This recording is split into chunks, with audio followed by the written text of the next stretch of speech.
Today we'll be completing the 4th chapter, entitled, Our Master Has Not Finished His Work. Srila Prabhupada was in Long Beach of New Jersey, outside of New York City, trying to recover after his mild heart attack. But there wasn't enough sun. It was blustering cold from the ocean. So Prabhupada was considering, should he go back to India to get the sunlight? Or should he go to Montreal to open up a new temple and install Radha Krishna Vigraha? Should he stay in New York? Or should he go to San Francisco?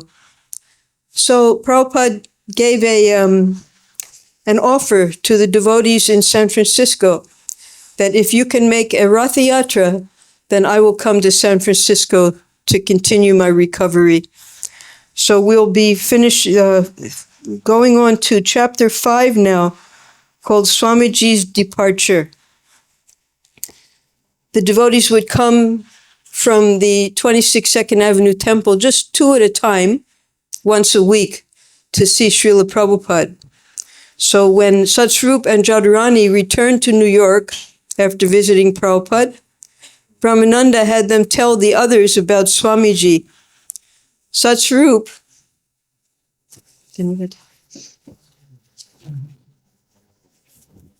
told how he had slept in the room with Swamiji and had felt that this nearness to Swamiji was very auspicious. He had felt light and peaceful and close to Krishna all night. Satsvarup and Jadharani told about sitting on the beach with Swamiji and his talking about everything's being conscious in Krishna Loka. And they told how Swamiji had sat up in bed and had used his energy preaching, showing them that they should also use everything in the service of Krishna. Brahmananda beamed at the other devotees. Just look, by your talking about Swamiji, everyone is feeling blissful. So we can see here now how Prabhupada is empowering the devotees. Brahmananda is the temple president of 26 Second Avenue, and he's keeping the ship together there, making sure that the Back to Godhead magazines are being printed and distributed.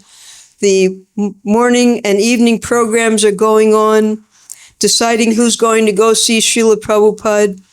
And gradually, because Prabhupada now he's sick, but later as he's traveling, as he's traveling around the world, how many places can he be?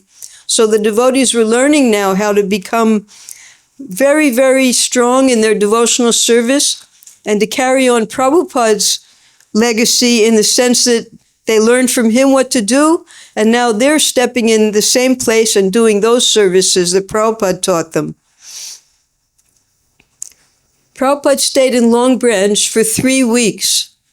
But when Sri Krishna Pandit wrote saying that he couldn't arrange for an Ayurvedic doctor to come to America, Prabhupada began to think more seriously about going back to India. In India, he could get sunshine and Ayurvedic treatment, but his plans would vary from one day to another. San Francisco, Montreal, India, New York. He told Kirtanananda to inform the devotees in San Francisco that if they held a Ratha Yatra festival, he would come. Now, we are very fortunate to be here in India, particularly in Vrindavan, which is, according to the 10 offenses of the holy name, the holy Dham is not even a part of a country. But we know here that in the months of May and June, when Prabhupada was recuperating, there's excessive sunlight. And that sunlight, the sunshine, is very invigorating for a sick person. Prabhupada says he called the cold intolerable. You can put on so many cloths, but still the cold, you can't recover from it. But the heat, it actually strengthens us, that heat. So this is what Prabhupada needed, and he wasn't able to get it in New York and New Jersey. So he thought perhaps in San Francisco, California is called the Sunshine State, he might be able to get sunshine there. At the end of June, he returned to 26 Second Avenue and to the hospital for a checkup. The doctor was surprised at Swamiji's recovery and had no objection to his flying to San Francisco. So in search of sunny skies and eager to guide his followers in performing the first Rath Yatra, Prabhupada had airline tickets booked for himself and Kirtanananda to San Francisco, New Jagannath Puri. Now Kirtanananda here is emerging as the personal servant of Srila Prabhupada. We can remember he was the first in many ways. He was the first to offer to help Prabhupada in the kitchen. Previously, Prabhupada was cooking for all the boys, washing the pots, serving out the prasadam, and Kirtananda offered to learn how to cook. He took over the kitchen. And now that Prabhupada was ill, he was massaging Prabhupada morning and evening and was always cautious that Prabhupada would not overexert himself. 26. Now we should start this new chapter. Swamiji's departure. At the San Francisco airport, Prabhupada smiled but said little as the devotees greeted him with flowers and kirtan. It was different this time. He walked straight ahead with the aid of a cane. So we can remember the first time Prabhupada arrived in San Francisco in January of the same year, just 6 months earlier. Hundreds of hippies came. Allen Ginsberg was there. There were flowers and dancing. But Prabhupada was weak now. So although he smiled, he simply walked straight through the airport and got into the waiting car. Jayananda was waiting with his station wagon to drive Prabhupada to the private house they had rented north of the city at Stinson Beach. But first, Prabhupada said he wanted to visit the San Francisco Radha Krishna Temple. Jayananda drove to 518 Frederick Street. Prabhupada got out of the car and entered the small storefront, which was filled with waiting devotees and guests. He bowed before the smiling Jagannath deities and without speaking a word, left the room, returned to the car, and departed for Stinson Beach. So it had been about 1 month now since Prabhupada had his heart attack. And though he was able to speak somewhat when the devotees visited him, there were no lectures, no dictations at that time, simply trying to conserve his energy so that he could repair and then begin his normal activities again.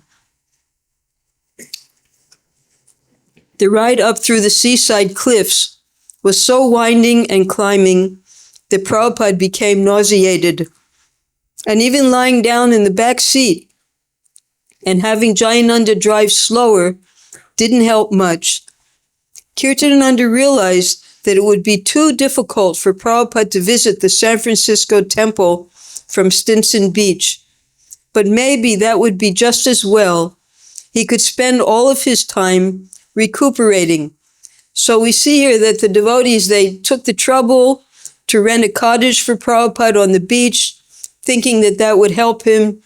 The ocean air is very rejuvenating. They thought there would be sunlight. But just to get there, Srila Prabhupada became sick because these winding roads, you see, the Pacific Ocean and then the California beach, and then there's a mountain range. So the sun coming up, it would take until 11 o'clock in the morning before Prabhupada could even get the sunlight coming over the mountains. So he had to cross these mountains, get to the other side, and then go down to Stinson Beach.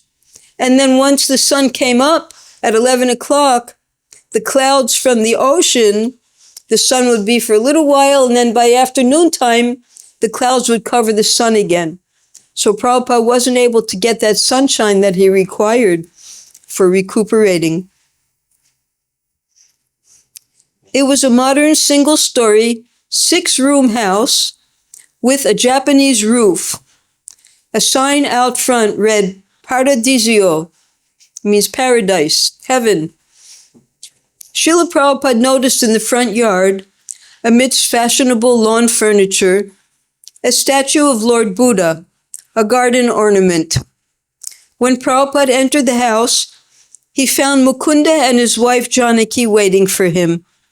They bowed down and Janaki wept in happiness.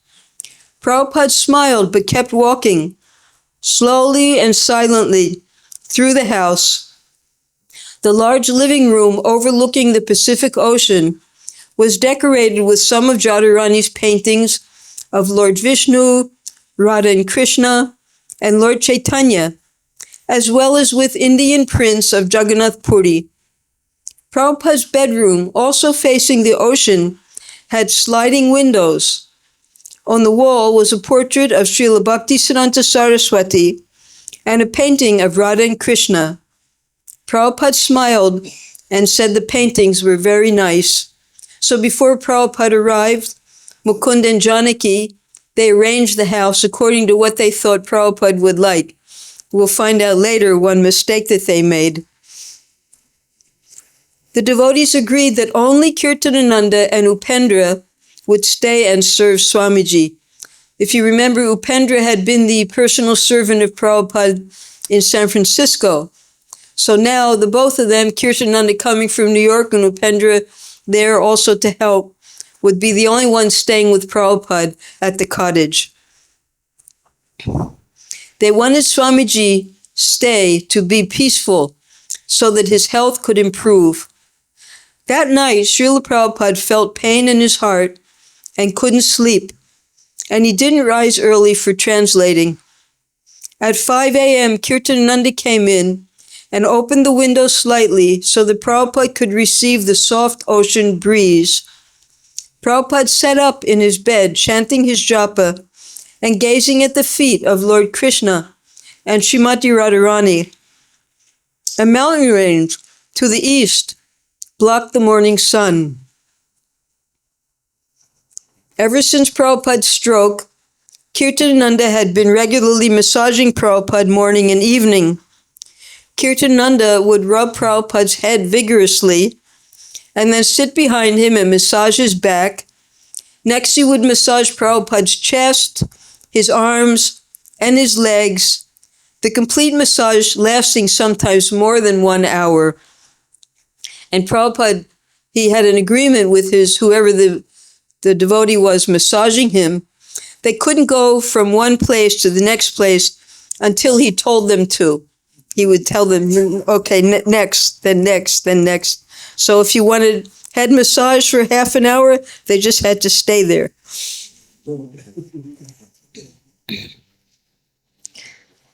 Since leaving the hospital, Prabhupada had also been taking daily morning walks, even while on the Lower East Side. And this morning, he went down for a walk on the beach, accompanied by Kirtanananda and Upendra. As Prabhupada walked on the beach, he pointed his cane towards some bubbles in the sand. Just see, he said, there are living entities everywhere. There's no place without living entities. And yet they say there is no life on the moon. The beach was rocky, and there were cliffs where the waves crashed powerfully, like thunder. You hear this sound? Prabhupada asked. This is an echo of the gopis' heartbeats when they are feeling separation from Krishna. This is how Prabhupada was able to see Krishna everywhere, even in the beach, the thundering of the waves hitting against the cliffs. Now, with the ocean, there's high tide and there's low tide. So with the high tide, it could be 100 feet when the ocean comes in and all the sea animals come in with the ocean. And then as the sea recedes in the low tide, they dig in the sand, waiting for the water to come back. And they breathe through the air holes. And this is what Prabhupada saw, these bubbles in the sand. It could be clams. It could be crabs. They're waiting for the ocean to come back and take them back into the sea. He walked for an hour until his 2 young servants were both tired. Do I tire you walking? He laughed. This walking and massaging are saving my life from day to day. Then he continued walking. By 11 o'clock, the sun finally appeared over the mountains and through the clouds. Srila Prabhupada, his head wrapped with a towel, sat in a folding chair on the beach, taking in the sunshine. He kept saying he needed more sun. After lunch, the sky was again overcast. In the evening, Prabhupada called Kirtananda and Upendra into the large living room and led them in a subdued kirtan, singing Hare Krishna and Govinda Jai Jai. He stood and led them in a large circle around the room. He would stop before the picture of Krishna, bow slightly with folded palms, turn around, and then continue in the circle. Prabhupada would sometimes do that when he would walk around the temple here. When he would get to the front of the temple, he would turn around and then start his next parikrama.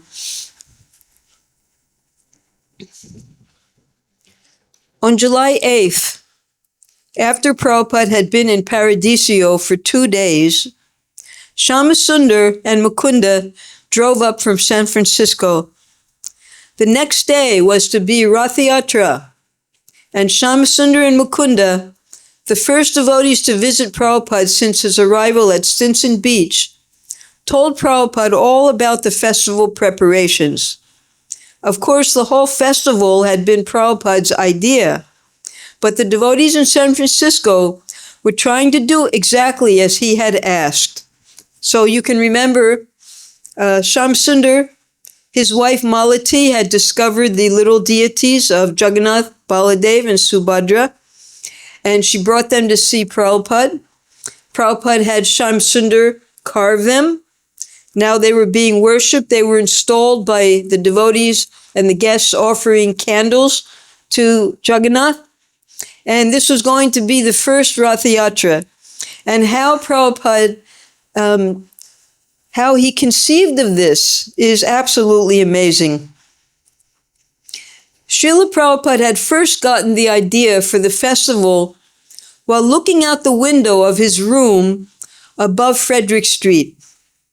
Noticing flatbed trucks passing below, he thought of putting Jagannath deities on the back of such a truck and conducting an American-style Rath Yatra festival.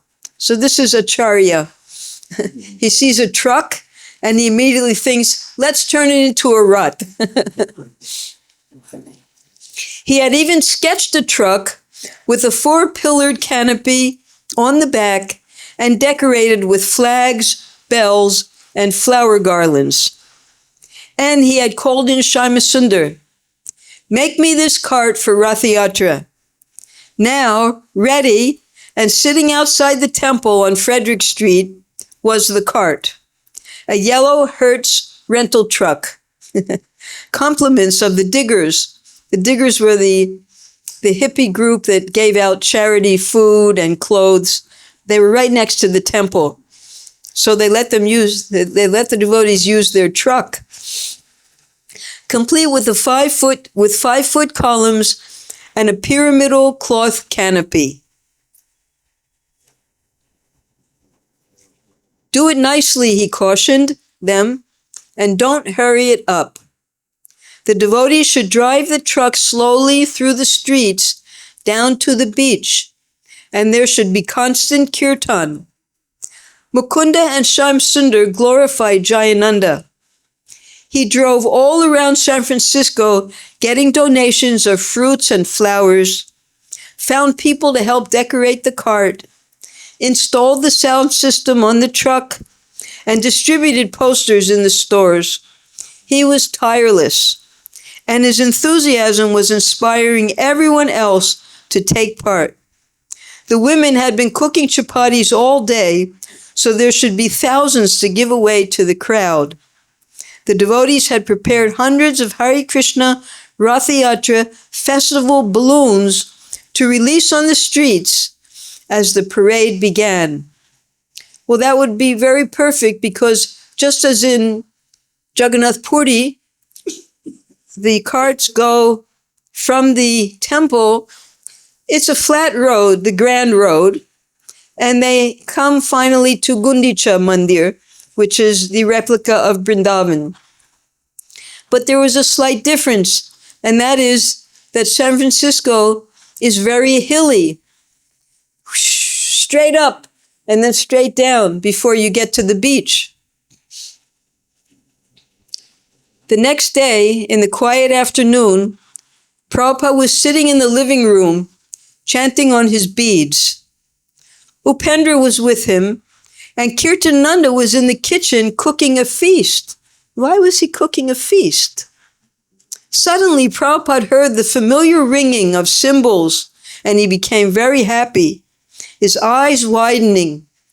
Looking outside, he saw the Ratha Yatra truck with Lord Jagannath, Subhadra, and Balaram, and dozens of devotees and hippies, eager to see him. He went out to greet them and had them bring the deities inside and set them on top of the upright piano. Devotees and guests followed, filling the large living room. Smiling, Prabhupada embraced some of the men, while others made obeisances at his feet. Some devotees helped Kirtananda in the kitchen get ready to distribute the large feast he had prepared. This was all pre-planned and they didn't tell Prabhupada. Others reported on the success of the Ratha Yatra festival.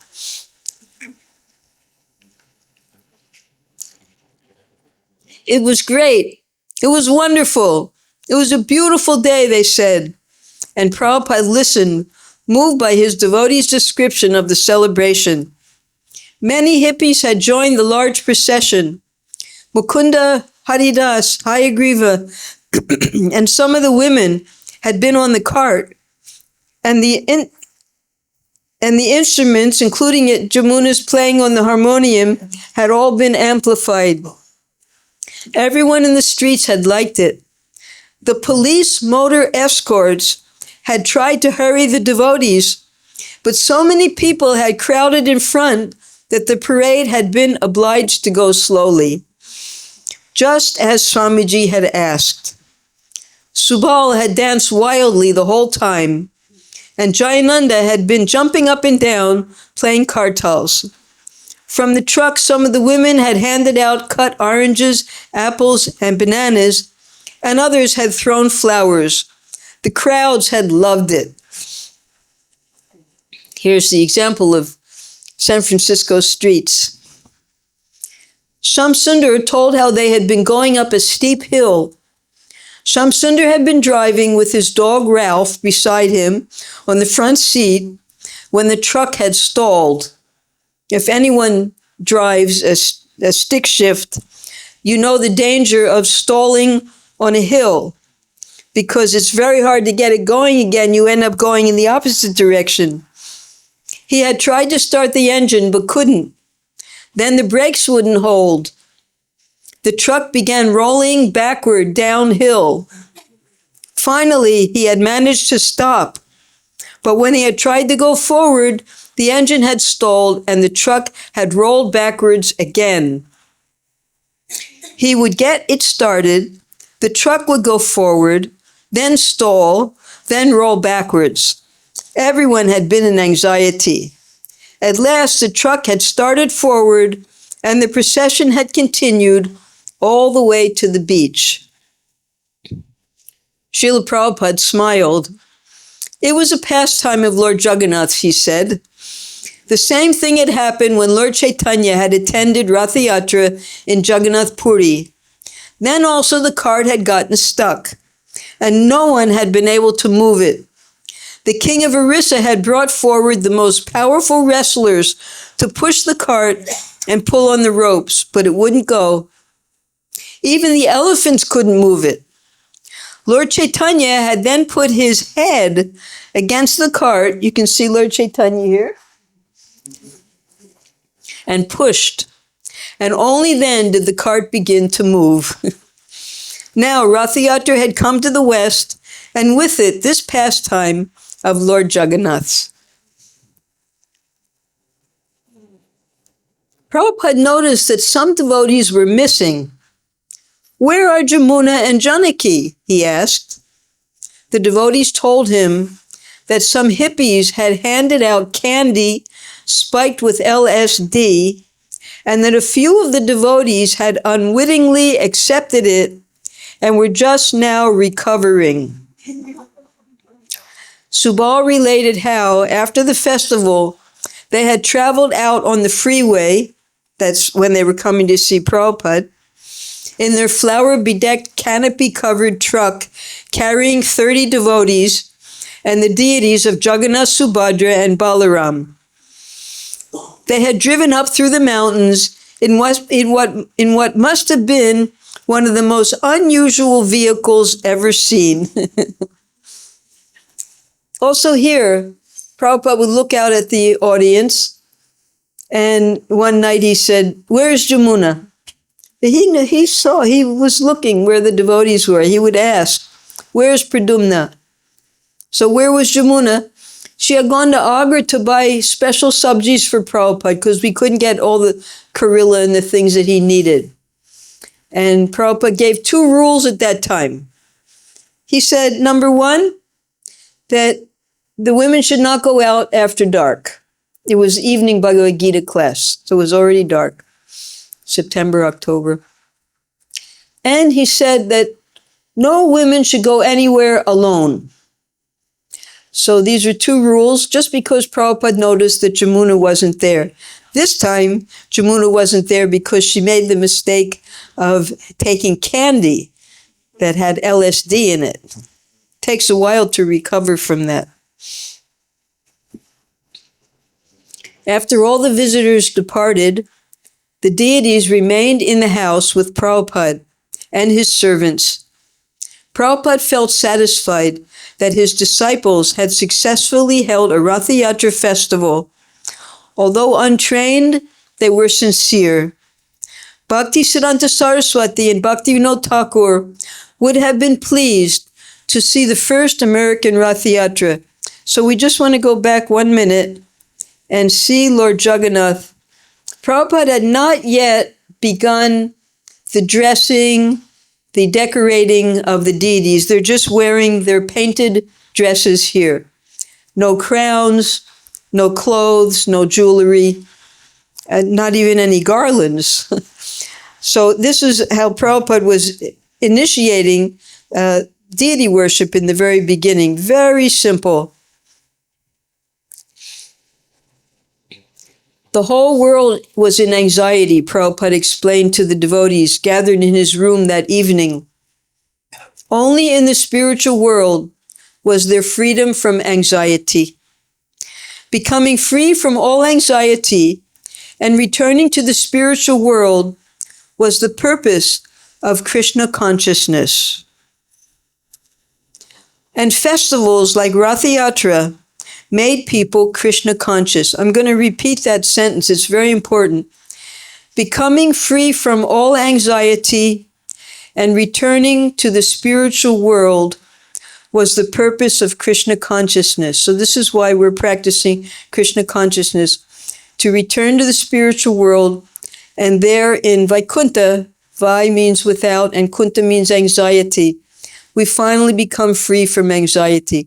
But there's also spiritual anxiety in the spiritual world. If he had the money and the manpower, he said, he could have a festival every day. There was no limit to Krishna consciousness. This Rath Yatra festival was another sign of the good reception for Krishna consciousness in the West. So we can see how that success has been attained here in our ISKCON Vrindavan temple. Every day here is a festival. Every day we can hardly get into the temple. There's so many people who come for kirtan, prasadam, lectures, books, coming just to see the devotees. Every day is like a festival here. It's the spiritual world. These are the roads of California. He wrote to Brahmananda in New York. The house is situated in an exceptionally nice spot, and the house itself is aristocratic. So there is nothing to complain about the house and place.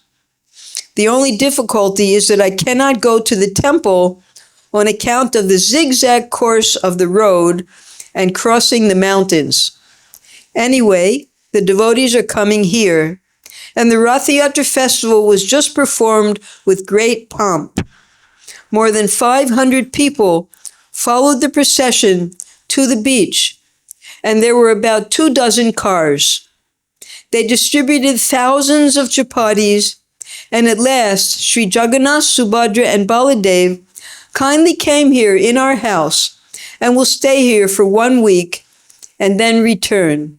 So this was July 8th, I think they said, 1967. Finally, in 1976, that was 9 years later, Prabhupada was able to have his most glorious Rath Yatra in New York City down Fifth Avenue. And so many of the other big cities around the world between that time. Srila Prabhupada still talked of going to India. He had virtually made up his mind to go. The question now was when, and whether by the western route via Japan or the eastern route via New York. The gray skies and unseasonably cool temperatures of Stinson Beach were a disappointment. His health was still poor. He even spoke of dying. It didn't matter whether he died in America or in Vrindavan, he said. If a Vaishnav dies in Vrindavan, the land where Krishna appeared, he is assured of joining Krishna in the spiritual world. So this is why devotees come here to leave their body. Prabhupada says it right here. He is assured of joining Krishna in the spiritual world. Yet, when Lord Chaitanya had traveled outside Vrindavan, his devotee Advaita had assured him, wherever you are is Vrindavan. And that's what Srila Prabhupada did. He created Vrindavan all over the world. To be always absorbed in thinking of Krishna was also Vrindavan. So if he were to pass away while preaching Krishna consciousness anywhere in the world, certainly he would still attain to the eternal Vrindavan in the spiritual sky. Nevertheless, Prabhupada wanted to go to Vrindavan. It was the best place to die or to recuperate. Besides, he had a plan for bringing his disciples to Vrindavan for training. He expressed this plan in a letter to Sumati Morarji, the owner of the Scindia Steamship Company. So we can see later Srila Prabhupada's disciples, some of them, although Prabhupada says if you leave your body, if you die in Vrindavan, you're assured of going back to the spiritual world, some of them chose not to leave their body in the spiritual world. For instance, Bhakti Tirtha Maharaj. He left his body in Gita Nagari, which Prabhupada had established as part 2 of his plan for establishing Krishna consciousness, the Varnashram Dharma, that Prabhupada intentionally went there to Gita Nagari to set up the Varnashram system. And Bhakti Tirtha Maharaj, he decided he would prefer to leave his body there. He could have flown here. He wanted to leave it there so that all of his disciples could watch and see how to prepare for death. Because if he came here, none of them would be able to all come. He had devotees in Washington and Pennsylvania, all over America and Africa. They all couldn't come to Vrindavan. So he chose to set the example by leaving his body outside of Vrindavan and still going back to Godhead. Bhakti Swami did the same thing, leaving his body in Florida because he was determined. Prabhupada told him to set up a community, self-sufficient community in America, and he couldn't bear to just sit and do nothing during the lockdown. So despite the fact that he was taking a great risk, he went to America, and unfortunately, he left his body there in DeLand, Florida. I'm thinking of going back to India. This is his letter to Sumati Morarji. As soon as I get sufficient strength. I am now considerably old. I will be 72 years next September. Prabhupada was 81 when he left this world. So he still had another 9 years with us. But the work which I have begun in the Western world is not yet finished. And I require to train some of the American boys to preach this cult all over the Western world. So if I return to India, I will have to take with me some of the boys for training. They are all nice boys to take up the training. So your cooperation in this connection is greatly needed. You have already allowed my men from India free passage because if an Ayurvedic doctor or if brahmacharis, originally Prabhupada had wanted brahmacharis to come from Gaudiya Math who knew Sanskrit, who knew English, and who knew how to lead kirtan. She had given permission for them to come on her boat to assist Prabhupada, though nobody came. Also an Ayurvedic doctor, but no doctor came. So now Prabhupada is asking the opposite thing of her. You have already allowed my men from India free passage. Similarly, if you allow free passage for some of my American disciples, they can come to India and take training from me at Vrindavan. The idea is that in this old age, I do not know when death will overcome me, and I wish to die in the last days of my life at Vrindavan. So Prabhupada was opening his heart to Sumati Morarji. It's not that he just wanted to go to Vrindavan to die. No, he wanted to go to Vrindavan to open an American house. And he wanted his disciples to come there to get trained in Krishna consciousness so that they could go all over the world to establish temples. Here we have Prabhupada. In the front is Shamsundar. Behind him is Subal. And then we have a few of Prabhupada's Indian disciples behind him there. Hello. Prabhupada told Kirtanananda, Hayagriva, and others that he would take them with him and show them the sacred places of Krishna's pastimes. With the New York Temple's building fund, he would start his American house in Vrindavan.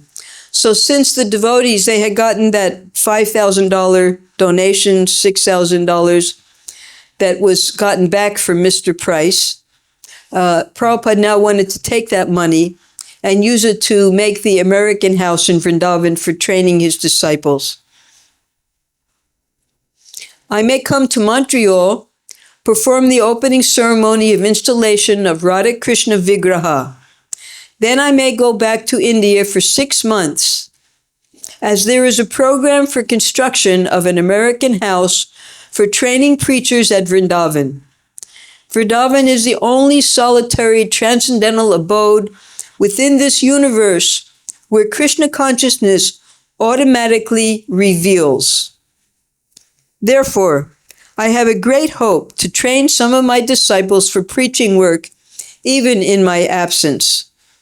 I am now old man and attacked with serious disease. I may be overcome by death at any moment. Therefore, I wish to leave some trained preachers so that they can do the work of Krishna consciousness in the Western world. That is my ambition. I hope you all pray to Krishna so that I may be able to execute my duty properly. So in that, it was a very long letter, Prabhupada pouring out his heart. She was practically the only person who was responding to Prabhupada's letters. Narayan Maharaj was also, Prabhupada would have him send kartals and different supplies. So there was correspondence with Narayan Maharaj in Mathura. There was correspondence with Krishna Pandit, correspondence with Prabhupada's son sometimes. And I copied from from the archives a little bit more of that letter. I thank you very much for your letter dated June 20th, 1967. As stated by you, my missionary work is really a great challenge to the Western way of life. But Krishna is so attractive that he is accepted even by the Westerners when the consciousness is presented in the right disciplic succession. The challenge is to the Maya, or in other words, it is a fight with the Maya. And I may inform you that the Maya has given me a great stroke very recently. Due to my incessant hard work for the last 2 years, my health has been shattered. On the 25th May, I had a heavy stroke between the heart and stomach. The boys here took all cares possible, and I am getting well day by day. So this is how Prabhupada describes this experience to Sumati Morarji. When Govindadasi wrote Prabhupada that she was anxious to serve him again as she had in New Jersey, he replied that he would be going to India to try to construct an American house where you will be invited to come and live for all the days, both your husband and yourself, and you will find a very peaceful atmosphere in Vrindavan to worship Krishna. So eventually, although Govindadasi did not go with Prabhupada in 1967, she did come here, and she spent time with Srila Prabhupada here. And then this is 1976, 1977. Prabhupada then went to the Kumbh Mela. She accompanied him there. Then Prabhupada went to Bhubaneswar to open the temple there. And she was able to do exactly, this is 1967. 10 years later, she was able to accomplish what Prabhupada had prophesied would happen. Waiting for sufficient strength to travel, Prabhupada continued his daily routine at Stinson Beach. 1 or 2 at a time, devotees would visit him from San Francisco. His morning walks on the beach, his sitting to take in the sunshine whenever it peeked through the clouds, and his evenings of kirtan, or reading, in the living room remained undisturbed and peaceful. Upendra. He would sit in his chair on the beach side of the house. He liked to see us go in the water and play. So the boys would go down into the ocean and they would swim in the ocean, and Prabhupada would sit on his outside of his room and watch them. At first I felt a bit strange going in the water and knowing that Swamiji was watching me. But I went in and began washing my body.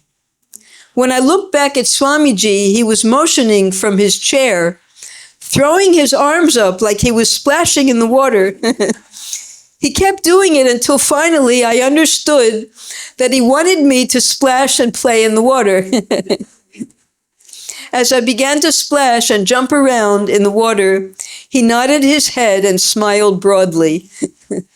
So here in the, when we had our Gurukuli here, in the very beginning, every day the boys would take a nice walk through the back path. It was all beautiful Raman Reti sand then to the Jamuna. And 2 Vaishnav sports. One was swimming and the other was wrestling. So they would take advantage of that. So Prabhupada was encouraging Upendra to splash and play in the water. It's Vaishnav sport. Mukunda. I went on a walk on the beach with Swamiji, and when he sat down, I sat down opposite him. Then he asked me, "What is your definition of Krishna?" I said, "Krishna is God. He is the supreme being. Our duty is to worship and serve him." Swamiji seemed fairly satisfied, and then he said, "You must chant 64 rounds per day on your beads." I was shocked at this and could not answer. I did not know if there was any need to answer. I just kept looking at Swamiji and he looked at me. After some time, he said, Or at least you can chant 32 rounds a day. Still silence. I considered it to be very difficult to chant even 16 rounds. I was wondering how I could possibly chant 32 rounds. After some time, Swamiji said, "At the very least, you must chant 16 rounds every day." I said, "Yes, Swamiji." I knew that I could at least try to handle that much. So Prabhupada, in the Gaudiya Math, Srila Bhaktisiddhanta Saraswati, he had his disciples chant 64 rounds every day. And Prabhupada wanted in the very beginning, when he made the first initiations, he told them to chant 64 rounds. It wasn't going to happen. Even now, a year later, wasn't going to happen. So minimum, Prabhupada made a minimum, at least 16 rounds every day. Prabhupada told Kirtanananda that he wanted to play the piano. The Jagannath deities who had sat atop the piano for a week were now back in San Francisco at the temple. But when Kirtanananda and Upendra moved the piano away from the wall, they heard a thud of a falling object. "What is that?" Prabhupada asked. Kirtanananda reached behind the piano and produced a framed canvas wrapped in a madras. He uncovered it and revealed a painting of Lord Nrsingadev. "Why is this being hidden behind the piano?" Prabhupada asked. Janaki happened to be visiting at the time. Remember, she was the one who set up the house with Mukunda. And she confessed. While she had been arranging the house for Prabhupada's arrival, someone had sent the painting out to the house. She had found it and hidden it. It was ghastly, she explained. Lord Nrsinga was tearing open Hiranyakashipu's abdomen, and there was blood everywhere. Jadharani was once describing that when Prabhupada told her to paint this painting, he said that Lord Nrsingadev's eyes should be cross-eyed and the blood should be splattering everywhere onto him and everywhere. You could see the blood splattering in these paintings that she made. This is the painting. Patiently, Prabhupada explained that although materialistic people feel sorry for Hiranyakashipu, devotees become ecstatic when they see Nrsingadev tearing him apart. Hiranyakashipu, he said, had terrorized the whole universe and had usurped the throne of Indra, the king of heaven. Hiranyakashipu had even tortured his own 5-year-old son, Prahlad, a pure devotee of Lord Krishna. So there was nothing wrong in Lord Nrsingadev's pastime. In fact, Hiranyakashipu, having been killed by the Lord, had been liberated. After directing, I remember one time we were setting up Prabhupada's rooms in Bombay. Prabhupada now has a beautiful, beautiful apartment in the towers overlooking the temple, all onyx and teak and everything. But before that was built, he was staying in one of the apartments that they had redeemed from the tenants. And Giriraj Swami, he was the temple president at the time, Giriraj Das Brahmachari. I asked him, because taking care of Prabhupada's house here in Vrindavan, now coming to Bombay, it was just like an apartment that they had built on the roof. And there was tile on the floor. It was just horrible. It was a terrible place. I said, could we renovate it? Could we make it nicer? And he let me do whatever I wanted. And I put pictures everywhere, and I put curtains that Prabhupada liked. He liked dark curtains, so it would cover the sun when he had to rest in the afternoon. And I was putting up all the pictures and doing everything, flowers and pots. And when Prabhupada walked in, he said, "Oh, it's just like Vrindavan." But there was this one thing that Prabhupada had in his room originally, And it was a plaque that someone had given him, and it said, Hare Krishna, Hare Ram, Krishna Krishna, Hare Hare. I thought, no, I'm not going to put this up. And I took it away and I hid it in the kitchen. And I put another picture there. And it happened to be right at the place where Prabhupada would sit down and take his prasadam. So when he walked in to take his prasadam, when he first arrived, he calls me in. He says, where is it? I said, what, Srila Prabhupada? That, the plaque. I immediately ran and put it up there again. So Prabhupada was very, very conscious.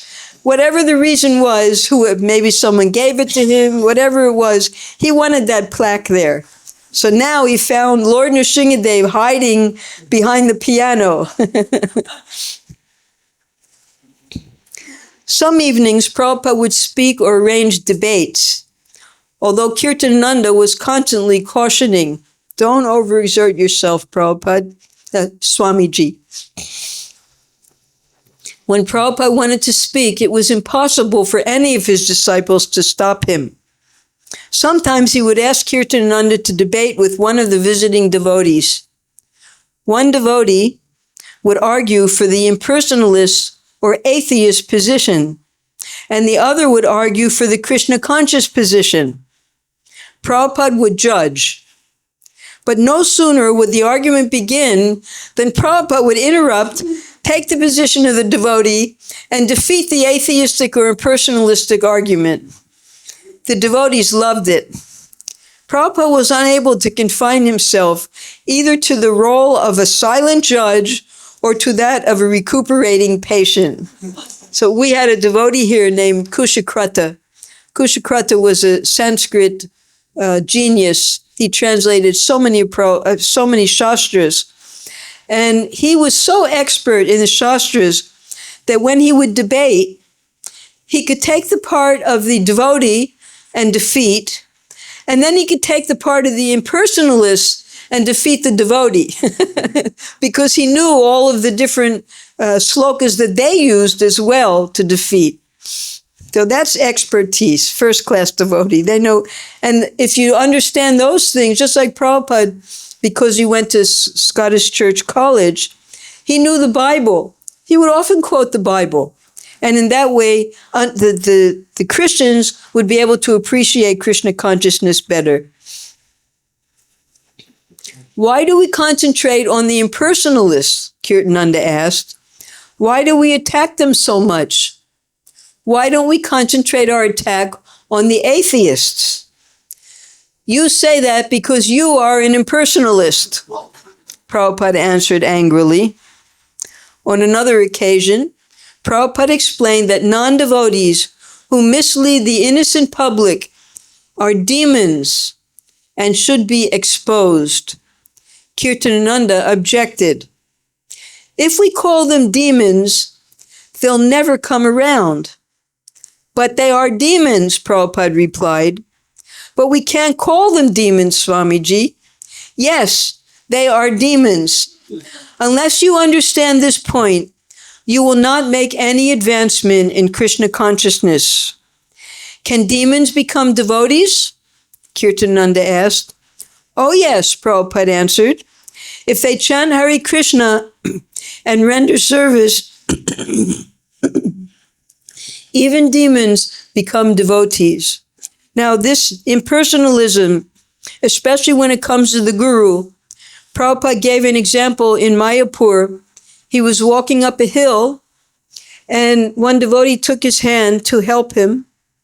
And then when Prabhupada got to the top of the hill, Prabhupada threw his hand away. And Prabhupada explained, this is impersonalism. Your guru helps you come to the point of Krishna consciousness. Then when you've come to that level, you discard your guru. So that's impersonalism. We see in New Vrindavan, there was one stage, very dark stage in New Vrindavan, where Kirtananda, who became a little deranged, he was worshiping Prabhupada as a king. He had a crown, he had a scepter just like a king. Now that's not mentioned anywhere in Prabhupada's teachings.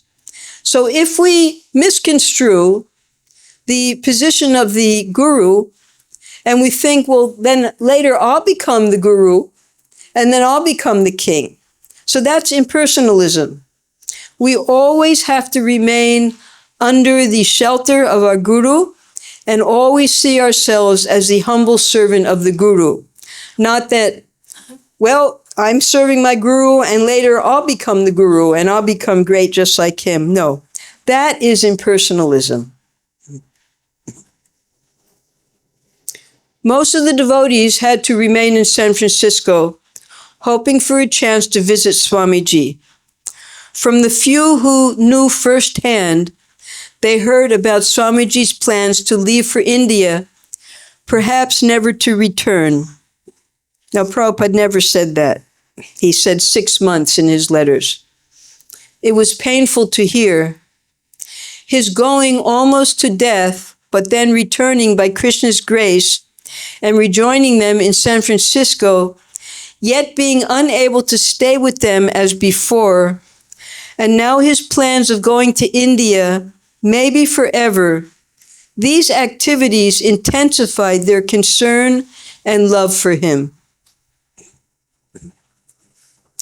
Devotees worried, speculating on whether they could carry on without Swamiji. One devotee suggested that perhaps one of Swamiji's godbrothers should come to America and fill in for Swamiji, and, if the worst happened, take over the leadership of the International Society for Krishna Consciousness. When the suggestion reached Prabhupada, he considered it without immediately replying. So this is the impersonalism creeping in even at such an early stage. Mukunda. I was sitting alone with Swamiji in his room, and he was very grave and silent. His eyes were closed. Then suddenly, tears began flowing from his eyes. And he said in a choked voice, "My spiritual master was no ordinary spiritual master." Then he paused for some time, and wiping the tears from his cheeks, he said in an even more choked voice, "He saved me." At that point, I began to understand the meaning of spiritual master and dropped all consideration of ever replacing Swamiji. Now this picture, this is when Ban Maharaj, you see Srila Bhaktisiddhanta Saraswati Thakur in some garlands, and then that heavily garlanded person next to him is Ban Maharaj, Prabhupada's godbrother, and then 2 more people down is Srila Prabhupada as Abhay Charan Dey, a businessman. Later, Ban Maharaj came to America and visited the temples. This is when Prabhupada was still present, and informed the devotees that Prabhupada is not qualified to be a guru, and we should all take shelter of him, because it was he who Bhaktisiddhanta Saraswati ordered to go to the West and preach. And this made a great turmoil in everyone. Of course, no one knew him, no one cared about him. He wasn't the one who saved us. And then this godbrother is coming and saying that Prabhupada is not our guru, that he's the actual guru. So Srila Prabhupada, very, very tactfully, he said, you can allow him to visit the temples, but he's not allowed to speak anymore. And later he said things that were not very pleasant about this particular godbrother of his, that I won't repeat. You can read it in some of the diaries of Hari Sori and others. Because there was intense envy that Srila Prabhupada, he was able to do what Srila Bhaktisiddhanta Saraswati had told his senior sannyasis to do, but they weren't successful. It was Prabhupada who was successful. And Prabhupada is our guru. He is eternally our guru. He will always be our guru, and no one can replace him. After 2 days, Prabhupada said he would not call any of his godbrothers to come and take care of his disciples. He said, now this is very important, remember this. If this person speaks just one word different from what I am speaking, there will be great confusion among you. Actually, he said, the idea was an insult to the spiritual master.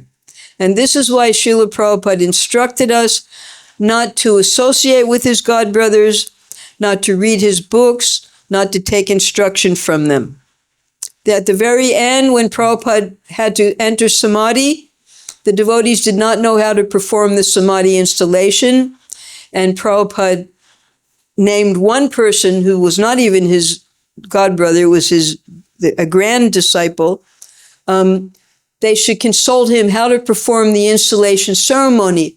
And from that, a great confusion came that, Prabhupada told us to consult him, so we'll consult him after Prabhupada leaves, but Prabhupada never said to do that. Never. Only in relation to the installation ceremony.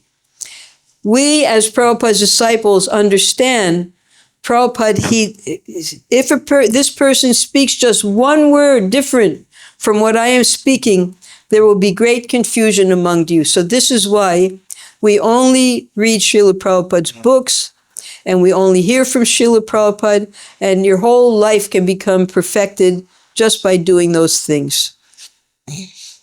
Okay, so we're finished now, and it's overtime. All glories to Srila Prabhupada. Hare Krishna. Hare Krishna, Krishna Krishna, Hare Hare, Hare Rama, Rama Rama, Hare Hare, Hare Krishna.